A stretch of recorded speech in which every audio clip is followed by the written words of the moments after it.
दोस्तों can Punjab media ते तुहाडा स्वागत है। सत श्री अकाल। अज कैन पंजाब मीडिया वालों अज के दिन ते किसानी संघर्ष के जित के दिन के उत्ते असीं दो शब्द तुहाडे नाल साझे करने चाहांगे कि किसानी संघर्ष की जित समुचे भारत वासियों दे विच वसदे किसान ते पंजाब दे विच किसानां दी जित एक किरतियां दी जित हैगी आ। अज बकायदा जदों केंद्र सरकार वालों बाकी रहिंदियां मंगां बारे लिखती रूप गारंटी का एक जिहड़ा पत्र है किसान यूनियन नूं मिलिया, उस तो बाद उत्थे लोकां दे चेहरिਆਂ ਦੇ ਉੱਪਰ जो जित की खुशी का एक जलाल देखा जा रहा सीगा, एक किरती के चेहरे के उपर वो मैं कहांगा कि उन्होंने बयान नहीं किया जा सकता, क्योंकि एक लंबा एक साल का संघर्ष धुप्पां मींह सारा सहे किसानां ने उत्थे। उस तो बाद ये जित प्राप्त हुई। केंद्र सरकार शायद किन्ना हालातों में जाके ये बिल जोड़े वापस होए, फिर उस तो बाद बाकी मंगां जोड़ा मनण का हुण बकायदा भरोसा दिता गया है। असी इस मौके सारे ही किसानां नूं किरतियां नूं किसान हमायती जो वर्ल्ड भर दे विच जिन्हां ने किसान संघर्ष का साथ दिता उन्हां नूं तहे दिलों वधाई दिंदे हां ਅਤੇ आने वाले समय दे विच भी असीं उम्मीद करते हैं कि ये प्रभाव बनिया रहेगा कि किसान सिर्फ हुण हाल चलाउणा नहीं जाणदे, वो अपने हक मंगणे जाणदे हैगे आ, अपने हक्कां हितां दी राखी किद्दां करनी हैगी आ वो बेहतर जाणदे हैगे आ। वो इन्हां गल्लां लई पोलीटिकल पार्टियां ते निर्भर नहीं हैगे। ये गल हुण साबित होई आ। इहदे विच समुचे पंजाबी भाईचारे नूं भी मैं समझदा कि वधाई, पर इहदे नाल ही जिन्ना हुण नुकसान होया पैसे का जानी नुकसान होया वो हमेशा हिरदे विच जिहड़ा एक याद जुड़ी रहेगी इहदे नाल कि किस तरह जिवें वख-वख डाटे आ रहे आ, किते 734 आ रहा, किते 748, 750, 734 तो लैके 750 के करीब किसानां ने इहदे विच अपणियां कुर्बानियां दित्तियां, अपने खून की आहुति इस संघर्ष विच दित्ती। उस तो बाद ही इस संघर्ष विच कामयाबी बकायदा मिली। सो दोस्तों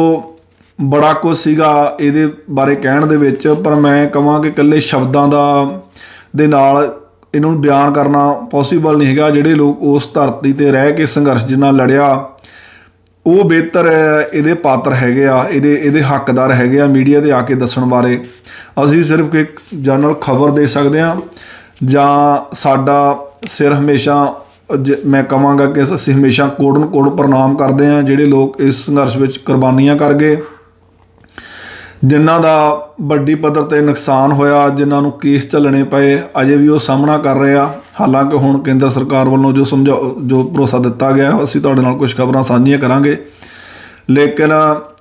किसानी संघर्ष जो खास करके बाहर प्रवासी भाईचारा सीगा जिन्नी वड्डी पद्धर ते उन्हें साथ दिता, बिजी लाइफ विचों टाइम कढ के प्रोटेस्ट किए, पैसा भेजिया जिन्ना वो भेज सकते सीगे, सारा तनों मनो धनों सेवा की। कई उद्यमियों ने किसानी संघर्ष में जाके भी अपना जिहड़ा सीगा उत्थे योगदान पाया। वो सारिਆਂ तो ही महान व्यक्ति सीगे मैं कहांगे जिन्होंने अपना समा कढ के उत्थे जाके अपना योगदान पाया। सो अज दा दिन मैं कहांगा कि किसानी बिल जिदन समाप्त जिदन वापस हो गए सी उदण ही किसानी जित की संघर्ष जिहड़ी किसानी संघर्ष की जित दर्ज हो गई सी। अज बकायदा जो रहिंदियां मंगां सी उहदे उपर भी केंद्र सरकार वालों जो बकायदा हुण मंगां मन लईआं गईआं ने, ते मैं कहांगा कि अज हुण कोई इस गल की गुंजाइश नहीं हो रह सकती कि किरती किसान नूं किसी पोलीटिकल पार्टियां दे उपर निर्भर होने की लोड़ आ अपणियां मंगां मनाउण लई। सो असीं कुछ खास जिहड़ियां 4 मंगां जिहदे उपर गल होई आ वो तुहाडे नाल जिहड़ी सहमति मिली हैगी आ। तो उस तो बाद किसान यूनियन वालों हुण अपना जिहड़ा संघर्ष आ 11 तरीक तो खत्म करन दा ऐलान कीता आ। वो अज क्यों नहीं कीता, 11 तरीक तो कीता, ये भी तुहानूं दस्सांगे। सो पहली जिहड़ी मंग सीगी किसान जथेबंदियां वालों जिहड़ी सीगी किसानी बिल जिहड़े खेती बिल सीगे जिन्हां नूं काले बिल कहा गया वो रद्द होने तो बाद बाकी मंगां दे जिहड़ी पहली मंग सीगी वो MSP उपर सीगी कि किसान ये मंग कर रहे सन कि उन्हां नूं पंजाब समेत जिवें कुछ पंजाब दे कुछ फसलों के उपर MSP है, इदां देश भर दे विच ही सारियां फसलों के उपर MSP ਮਿਲਣੀ ਚਾਹੀਦੀ ਆ। ਸੋ ਇਹ ਮੰਗ ਦੇ ਉੱਪਰ ਕੇਂਦਰ ਸਰਕਾਰ ਪਹਿਲਾਂ ਆਨਾਕਾਨੀ ਕਰਦੀ ਰਹੀ ਆ, ਲੇਕਿਨ ਆਖਰਕਾਰ ਹੁਣ ਪਹਿਲੀ ਮੰਗ ਦੇ ਉੱਪਰ ਉਹਨਾਂ ਨੇ ਸਹਿਮਤੀ ਦਿੱਤੀ ਆ ਕਿ ਬਕਾਇਦਾ ਇੱਕ ਕਮੇਟੀ ਬਣਾਈ ਜਾਊਗੀ, ਜਿਸ ਦੇ ਵਿੱਚ ਕਿਸਾਨ ਜਥੇਬੰਦੀਆਂ ਦੇ ਵਿੱਚੋਂ ਜੋ ਮੈਂਬਰ ਲਏ ਜਾ ਰਹੇ ਆ ਉਹਦੇ ਅਕੋਰਡਿੰਗਲੀ ਸਾਰੇ ਐਕਸਪਰਟ ਵਿੱਚ ਲਏ ਜਾਣਗੇ, ਕੇਂਦਰ ਸਰਕਾਰ ਦੇ ਨੁਮਾਇੰਦੇ ਲਏ ਜਾਣਗੇ ਅਤੇ ਇਹਦੇ ਉੱਪਰ ਬਕਾਇਦਾ ਵਿਚਾਰ ਕੀਤੀ ਜਾਏਗੀ ਕਿ MSP ਨੂੰ ਕਿਸ ਪੱਧਰ ਤੱਕ ਲਾਗੂ ਕੀਤਾ ਜਾ ਸਕਦਾ ਆ। ਸੋ ਇਹ ਇੱਕ ਮੇਨ ਮੰਗ ਸੀ ਕਿਸਾਨ ਜਥੇਬੰਦੀਆਂ ਦੀ, ਜਿਹੜੀ ਕੇਂਦਰ ਸਰਕਾਰ ਨੂੰ ਲਿਖਤੀ ਰੂਪ ਦੇ ਵਿੱਚ ਹਾਲੇ ਮੰਨ ਲਈ ਗਈ ਹੈ। ਅਗਲੀ ਜਿਹੜੀ ਮੰਗ ਸੀਗੀ ਉਹ 3 ਰਾਜਾਂ ਅਤੇ ਸਮੁੱਚੇ ਦੇਸ਼ ਭਰ ਦੇ ਵਿੱਚ ਜਿਹੜੇ ਕਿਸਾਨ ਸੰਘਰਸ਼ ਦੇ ਦੌਰਾਨ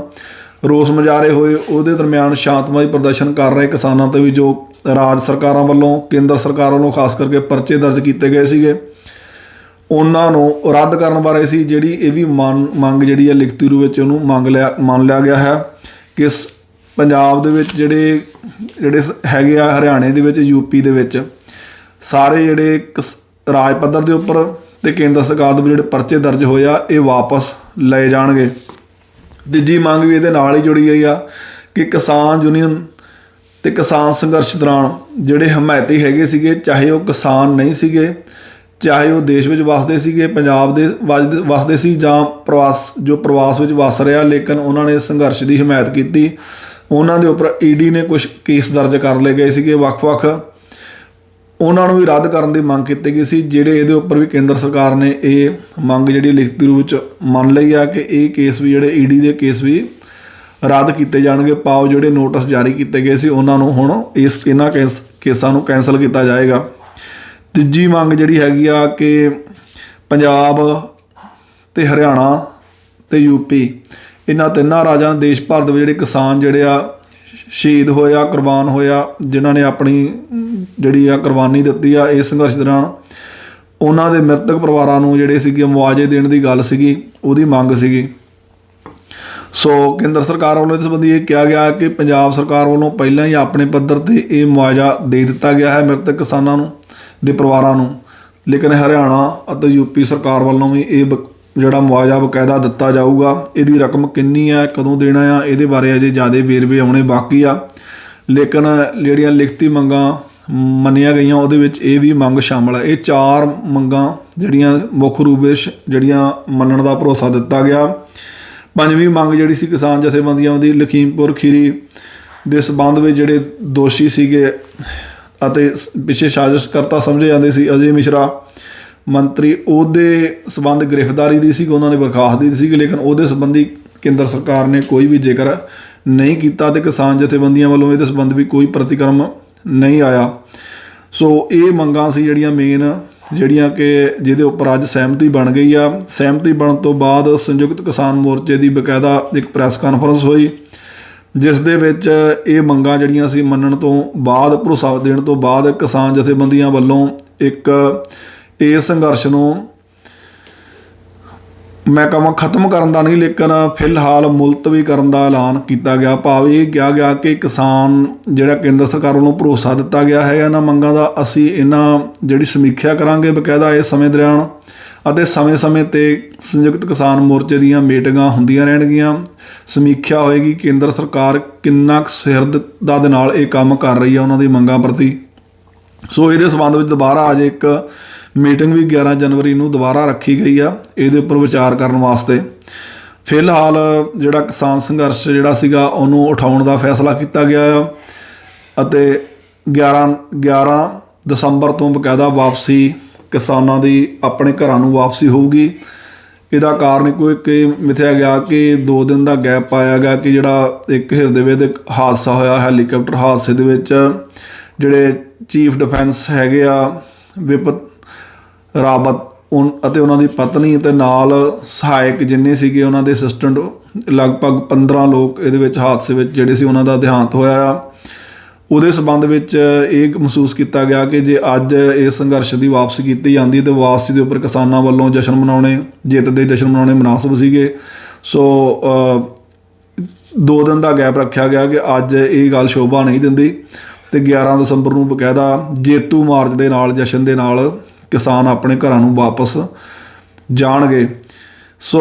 ਇਹ ਕਿਸਾਨੀ ਸੰਘਰਸ਼ 1 ਸਾਲ ਦਾ ਜਿਹੜਾ ਸੀਗਾ ਇੱਕ ਆਪਣਾ ਇਤਿਹਾਸ ਦੇ ਪੰਨੇ ਜਿਹੜੇ ਸੀ ਇਹਦੇ ਉੱਪਰ ਲਿਖੇ ਜਾਣਗੇ, ਅਤੇ ਜਿਨ੍ਹਾਂ ਨੇ ਲੋਕਾਂ ਨੇ ਸਾਥ ਦਿੱਤਾ ਉਹਨਾਂ ਦੀ ਵੀ ਗੱਲ ਹੋਊਗੀ, ਜਿਨ੍ਹਾਂ ਲੋਕਾਂ ਨੇ ਵਿਚੋਲਗੀ ਕੀਤੀ ਜਾਂ ਕਿਸਾਨਾਂ ਦੇ ਉੱਪਰ ਉਂਗਲਾਂ ਉਠਾਈਆਂ, ਕੇਂਦਰ ਸਰਕਾਰ ਦੀ ਚਾਪਲੂਸੀ ਕੀਤੀ, ਉਹਨਾਂ ਦਾ ਵੀ ਨਾਮ ਵਿੱਚ ਦਰਜ ਹੋਏਗਾ। ਜਿੱਦਾਂ ਜਿੱਦਾਂ ਕਿਸੇ ਨੇ ਰੋਲ ਨਿਭਾਇਆ ਉਵੇਂ ਉਵੇਂ ਉਹਦਾ ਨਾਂ ਇਤਿਹਾਸ ਦੇ ਵਿੱਚ ਦਰਜ ਹੋਏਗਾ। ਇਸ ਮੌਕੇ ਉੱਪਰ ਹੁਣ ਕਿਸਾਨ, ਜੇ ਮੈਂ ਖਾਸ ਕਰਕੇ ਉਹਨਾਂ ਦਾ ਜ਼ਿਕਰ ਕਰਾਂ, ਨਿਹੰਗ ਜਥੇਬੰਦੀਆਂ, ਉਹਨਾਂ ਨੇ ਵੱਖਰੇ ਤੌਰ 'ਤੇ ਪ੍ਰੈਸ ਕਾਨਫਰੰਸ ਕੀਤੀ, ਅਤੇ ਮੈਂ ਖੁਦ ਵੀ ਇਹ ਮਹਿਸੂਸ ਕਰਦਾ ਕਿ ਨਿਹੰਗ ਜਥੇਬੰਦੀਆਂ ਵੱਲੋਂ ਲਗਾਤਾਰ ਉੱਥੇ ਕਿਸਾਨ ਸੰਘਰਸ਼ ਦੇ ਨਾਲ ਡਟੇ ਰਹਿਣਾ ਅਤੇ ਮੂਹਰੇ ਹੋ ਕੇ ਇਹਦੀ ਲੜਾਈ ਲੜਨੀ ਕਿਸਾਨੀ ਬਿੱਲਾਂ ਦੇ ਲਈ। ਅੱਜ ਕਿਸਾਨ ਨਿਹੰਗ ਜਥੇਬੰਦੀਆਂ ਵੱਲੋਂ ਇਹ ਜ਼ਰੂਰ ਸਾਬਤ ਕੀਤਾ ਗਿਆ ਕਿ ਉਹ ਜਿਨ੍ਹਾਂ ਬਾਰੇ ਕਿਹਾ ਜਾਂਦਾ ਸੀ ਕਿ ਕੁਛ ਕਰਦੇ ਨਹੀਂ ਹੈਗੇ, ਸਿਰਫ ਡੇਰਿਆਂ ਦੇ ਵਿੱਚ ਰਹਿੰਦੇ ਆ, ਉਹਨਾਂ ਨੇ ਬੜਾ ਵੱਡਾ ਲੰਬਾ ਸੰਘਰਸ਼ ਜਿਹੜਾ ਸੀ ਇਹਦੇ ਨਾਲ ਨਿਭਿਆ। ਔਰ ਕੇਂਦਰ ਸਰਕਾਰ ਕਿਤੇ ਨਾ ਕਿਤੇ ਇਸ ਪ੍ਰਭਾਵ 'ਚ, ਹਰ ਬੰਦੇ 'ਤੇ ਪ੍ਰਭਾਵ ਸੀਗਾ ਕਿ ਸ਼ਾਇਦ ਕਿਤੇ ਜ਼ਬਰਦਸਤੀ ਮੋਰਚੇ ਦੇ ਉੱਪਰ ਕੀਤੀ ਜਾਂਦੀ, ਲੇਕਿਨ ਨਿਹੰਗ ਜਥੇਬੰਦੀਆਂ ਵੱਡੇ ਜਿਹੜੇ ਬੋਲ ਬਾਲੇ ਹੈਗੇ, ਚੜ੍ਹਦੀ ਕਲਾ ਵਾਲੇ, ਅਤੇ ਉਹਨਾਂ ਦਾ ਜਿਹੜਾ ਬੋਲ 'ਤੇ ਉਹਦੇ ਨਿਭ ਜਾਣ ਵਾਲੀ ਗੱਲ ਹੈ, ਚਾਹੇ ਅੱਗੇ ਆਰਮੀ ਹੋਵੇ ਹਥਿਆਰਬੰਦ, ਲੇਕਿਨ ਇੱਕ ਵੱਡਾ ਨੁਕਸਾਨ ਹੋਣ ਦੇ ਦੌਰਾਨ ਕੇਂਦਰ ਸਰਕਾਰ ਕਿਸਾਨ ਮੋਰਚੇ ਨੂੰ ਹੱਥ ਨਹੀਂ ਪਾ ਸਕੀ। ਉਹਦਾ ਇੱਕੋ ਇੱਕ ਕਾਰਨ ਨਿਹੰਗ ਜਥੇਬੰਦੀਆਂ ਦਾ ਉੱਥੇ ਬੈਠੇ ਹੋਣਾ ਅਤੇ ਸ਼ਸਤਰ ਬਰ ਸ਼ਸਤਰ ਹਰ ਵਕਤ ਤਿਆਰ ਰਹਿਣਾ ਸੀਗਾ। ਬਹੁਤ ਸਾਰੇ ਸ਼ਰਾਰਤੀ ਅਨਸਰ ਸੀਗੇ ਜਿਹੜੇ ਇੱਦਾਂ ਦੀ ਕੋਈ ਹਰਕਤਾਂ ਇੱਥੇ ਆ ਕੇ ਕਰ ਸਕਦੇ ਸੀ, ਅਤੇ ਕਿਸਾਨ ਬੀਬੀਆਂ ਹਮੇਸ਼ਾ ਉੱਥੇ ਡਟੀਆਂ ਰਹੀਆਂ। ਉਹਨਾਂ ਦੀ ਆਪਣੀ ਆਬੂ ਇੱਜ਼ਤ ਦੀ ਰਾਖੀ ਦੇ ਲਈ ਵੀ ਕਿਸਾਨ ਜਥੇਬੰਦੀਆਂ ਦਾ ਇੱਕ ਪ੍ਰਭਾਵ ਹਮੇਸ਼ਾ ਬਣਿਆ ਰਿਹਾ। ਇਹ ਇਤਿਹਾਸ ਇੱਕ ਲਿਖਿਆ ਜਾਏਗਾ ਦੁਬਾਰਾ ਕਿ ਜਿਵੇਂ ਬਾਬਾ ਬੰਦਾ ਸਿੰਘ ਬਹਾਦਰ ਨੇ ਕੇਸਰੀ ਨਿਸ਼ਾਨ ਸਾਹਿਬ ਦੇ ਥੱਲੇ ਕਿਸਾਨੀ ਸੰਘਰਸ਼ ਦੇ ਲਈ ਬਕਾਇਦਾ ਇੱਕ ਇਤਿਹਾਸਕ ਜਿਹੜਾ ਸੀਗਾ ਦੇਣ ਦਿੱਤੀ ਸੀਗੀ, ਉਸ ਵਕਤ ਕਿਸਾਨਾਂ ਨੂੰ ਮੁਜ਼ਾਹਰਿਆਂ ਤੋਂ ਮਾਲਕ ਬਣਾਇਆ ਸੀਗਾ। ਅੱਜ ਇਹਨਾਂ ਜਿਹੜੀਆਂ ਨਿਹੰਗ ਜਥੇਬੰਦੀਆਂ ਉਹਨਾਂ ਵੱਲੋਂ ਕੇਸਰੀ ਨਿਸ਼ਾਨ ਸਾਹਿਬ ਦੇ ਥੱਲੇ ਇਸ ਪ੍ਰਭਾਵ ਨੂੰ ਹਮੇਸ਼ਾ ਕਾਇਮ ਰੱਖਿਆ ਕਿ ਕਿਸਾਨਾਂ ਨੂੰ ਦੇ ਸੰਘਰਸ਼ ਦੇ ਲਈ ਕੇਸਰੀ ਨਿਸ਼ਾਨ ਸਾਹਿਬ ਦੇ ਥੱਲੇ ਲੜਿਆ ਜਾਣਾ ਇੱਕ ਬਿਹਤਰ ਗੱਲ ਸੀਗੀ ਕਿ ਕੇਸਰੀ ਨਿਸ਼ਾਨ ਸਾਹਿਬ ਦੀ ਸਤਰ ਛਾਇਆ ਹਮੇਸ਼ਾ ਜਿਹੜੇ ਕਿਸਾਨ ਪੰਜਾਬ ਤੋਂ ਗਏ ਸੀਗੇ, ਵਰਲਡ ਭਰ ਤੋਂ ਗਏ ਸੀਗੇ, ਉਹਨਾਂ ਨੂੰ ਇੱਕ ਪ੍ਰੇਰਨਾਮਈ ਜਿਹੜਾ ਸੀਗਾ, ਇਹ ਕੇਸਰੀ ਨਿਸ਼ਾਨ ਸਾਹਿਬ ਤੋਂ ਹਮੇਸ਼ਾ ਪ੍ਰੇਰਨਾ ਮਿਲਦੀ ਆ ਅਤੇ ਮਿਲਦੀ ਰਹੇਗੀ। ਕੇਸਰੀ ਨਿਸ਼ਾਨ ਸਾਹਿਬ ਹਮੇਸ਼ਾ ਹੀ ਕਿਸਾਨਾਂ ਲਈ ਪ੍ਰੇਰਨਾ ਸਰੋਤ ਸੀ, ਕਿਉਂਕਿ ਕਿਸਾਨ ਨੇ ਨਿਕਲਾਕ ਨਾਲ ਬਹੁਤ ਸਾਰੇ ਪੰਜਾਬ ਦਾ ਵੱਡਾ ਵਰਗ ਜਿਹੜਾ ਸੀਗਾ ਇਸ ਵਿੱਚ ਸ਼ਾਮਲ ਸੀਗਾ। ਉਹ ਸਿੱਖ ਵੀ ਸੀਗੇ, ਜਿਹੜਾ ਮੈਂ ਸਮਝਦਾ ਨਿੱਜੀ ਤੌਰ 'ਤੇ ਕਿ ਸਿੱਖ ਜਿਹੜੇ ਕਿਸਾਨ ਹੈ, ਚਾਹੇ ਕਿਸੇ ਵੀ ਵਰਗ ਵਿੱਚ ਕੰਮ ਕਰ ਰਿਹਾ, ਜਿੰਨੀ ਵੱਡੀ ਪ੍ਰੇਰਨਾ ਉਹ ਆਪਣੇ ਕੇਸਰੀ ਨਿਸ਼ਾਨ ਸਾਹਿਬ ਤੋਂ ਲੈ ਸਕਦੇ ਆ, ਹੋਰ ਕਿਤੋਂ ਵੀ ਨਹੀਂ ਲੈ ਸਕਦੇ। ਸੋ ਇਹ ਇੱਕ ਪ੍ਰੇਰਨਾ ਹੀ ਸੀ ਕਿ ਜਿਹਦੀ ਵਜ੍ਹਾ ਕਰਕੇ 1 ਸਾਲ ਆਪਣੇ ਇਤਿਹਾਸਕ ਪ੍ਰਪੇਖ ਦੇ ਵਿੱਚ ਇੱਕ ਇਤਿਹਾਸਕ ਪੰਨਿਆਂ ਤੋਂ ਪ੍ਰੇਰਨਾ ਲੈ ਕੇ ਜਿਹੜਾ ਕੇਸਰੀ ਨਿਸ਼ਾਨ ਸਾਹਿਬ ਸੀਗਾ ਉਸ ਦੀ ਮਹਾਨਤਾ ਤੋਂ ਪ੍ਰੇਰਨਾ ਲੈ ਕੇ ਜਿਹੜੇ ਸਾਡੇ ਪੰਜਾਬ ਦੇ ਕਿਸਾਨ ਸੀਗੇ ਉੱਥੇ ਡਟੇ ਰਹੇ। ਸਾਰੇ ਸੂਬਿਆਂ ਦੇ ਕਿਸਾਨ ਉੱਥੇ ਡਟੇ ਰਹੇ, ਆਪੋ ਆਪਣੇ ਅਕੀਦੇ ਦੇ ਅਨੁਸਾਰ ਉਹਨਾਂ ਨੇ ਆਪਣੀ ਪ੍ਰੇਰਨਾ ਲਈ। ਸੋ ਅਸੀਂ ਜਿਹੜੀਆਂ ਨਿਹੰਗ ਜਥੇਬੰਦੀਆਂ ਜਿਨ੍ਹਾਂ ਨੇ ਵਧੀਆ ਕੰਮ ਕੀਤਾ, ਕੁਛ ਇੱਕ ਸਵਾਲ ਉੱਠੇ, ਉਹਨਾਂ ਦੀ ਅਸੀਂ ਗੱਲ ਨਹੀਂ ਕਰਦੇ, ਲੇਕਿਨ ਜਿਨ੍ਹਾਂ ਨੇ ਬਹੁਤ ਵਧੀਆ ਕੰਮ ਕੀਤਾ ਅਸੀਂ ਹਮੇਸ਼ਾ ਉਹਨਾਂ ਨੂੰ ਕੋਟ ਪ੍ਰਣਾਮ ਕਰਦੇ ਹਾਂ ਕਿ ਆਉਣ ਵਾਲੇ ਪੰਜਾਬ ਦੇ ਵਿੱਚ, ਆਉਣ ਵਾਲੇ ਸਮੇਂ ਦੇ ਵਿੱਚ ਅਸੀਂ ਇਹ ਉਮੀਦ ਕਰਦੇ ਹਾਂ ਕਿ ਨਿਹੰਗ ਜਥੇਬੰਦੀਆਂ ਜਿਵੇਂ ਸ਼੍ਰੀ ਗੁਰੂ ਗ੍ਰੰਥ ਸਾਹਿਬ ਜੀ ਦੀ ਬੇਅਦਬੀ ਦੇ ਮਾਮਲੇ ਸਰਕਾਰਾਂ ਦੇ ਉੱਪਰ ਟੇਕ ਰੱਖੀ ਹੋਈ ਆਮ ਲੋਕਾਂ ਨੇ, ਉਹਨਾਂ ਨੂੰ ਆਪਣੇ ਹੱਥ ਵਿੱਚ ਲੈ ਕੇ ਕਿਸੇ ਤਰੀਕੇ ਦੇ ਨਾਲ ਆਉਣ ਵਾਲੇ ਸਮੇਂ ਦੇ ਵਿੱਚ ਜਿਹੜੀਆਂ ਬੇਅਦਬੀਆਂ ਹੈਗੀਆਂ ਉਹਨਾਂ ਨੂੰ ਰੋਕਣ ਦੇ ਵਿੱਚ ਅਹਿਮ ਰੋਲ ਅਦਾ ਕਰਨਗੀਆਂ ਨਿਹੰਗ ਜਥੇਬੰਦੀਆਂ। ਸੋ ਸਾਰੇ ਹੀ ਕਿਸਾਨਾਂ ਨੂੰ, ਕਿਰਤੀਆਂ ਨੂੰ, ਹਮਾਇਤੀਆਂ ਨੂੰ, ਦੇਸ਼ ਵਿੱਚ ਵਸਦੇ ਲੋਕਾਂ ਨੂੰ, ਪ੍ਰਵਾਸ ਵਿੱਚ ਵਸਦੇ ਲੋਕਾਂ ਨੂੰ ਕੈਨ ਪੰਜਾਬ ਮੀਡੀਆ ਵੱਲੋਂ ਬਹੁਤ ਬਹੁਤ ਵਧਾਈਆਂ,